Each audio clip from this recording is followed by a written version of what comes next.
শেষ ১৫ মিনিটে হাতছাড়া ৩ গোলের লিড। ম্যানচেস্টার সিটির ইতিহাসে তো প্রথমেই, চ্যাম্পিয়ন্স লিগেও এমন কিছু নজির এবারই প্রথম। ইতিহাদে অনাকাঙ্ক্ষিত রেকর্ডে নাম লেখালো সিটিজেনরা। তাতে টানা ষষ্ঠ ম্যাচে জয়বঞ্চিত পেপ গার্দিওলার দল।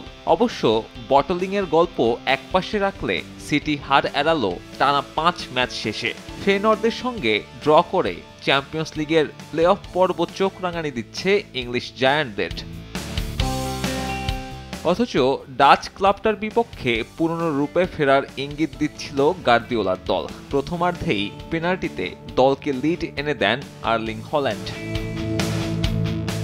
দ্বিতীয়ার্ধের শুরুতেই সে লিড দ্বিগুণ করেন ইকাই গুন্দোয়ান। জার্মান মিডফিল্ডারের ডিফ্লেক্টেড শট খুঁজে নেয় জালের দেখা। ততক্ষণে ইতিহাদও দখলে নিয়েছে সিটি ফ্যানরা। এরপর আবার হল্যান্ড। নরওয়েজিয়ান গোল মেশিনের এই গোল জায়গা করে দেয় রেকর্ড বুকের পাতায়। চ্যাম্পিয়ন্স লিগ ইতিহাসের দ্রুততম সময়ে ৫০ গোল ইনভলভমেন্ট সিটি ফরওয়ার্ডের। তবে ইতিহাদে সিটিজেনদের উদযাপন সে পর্যন্তই। জিভারদিওলের ভুলে ৭৫ মিনিটে ব্যবধান কমান আনিস মুসা। ৭ মিনিটের ব্যবধানে স্কোর লাইন ৩-২ করেন সান্তিয়াগো হিমিনেজ।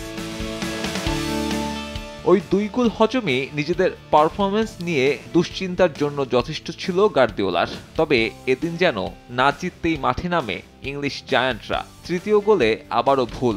সে সুযোগ নিয়ে প্রত্যাবর্তনের গল্প ফেনর্দের। সিটির দুঃস্বপ্নের রাতে বড় জয় তুলে নিয়েছে আর্সেনাল।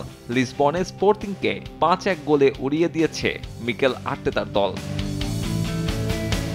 ৭ম মিনিটে গানারদের এগিয়ে দেন মার্তিনেলি। হাভার্টস আর গ্যাব্রিয়েলের গোলে প্রথমার্ধে ৩-০তে এগিয়ে থেকে বিরতিতে যায় অতিথিরা।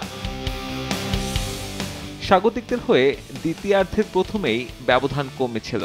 তবে ৬৫ মিনিটে পেনাল্টি থেকে বুকায়ো সাকা ব্যবধান আবারও বাড়িয়ে দেন। কফিনে শেষ পেরেকটা ট্রসার্ডের।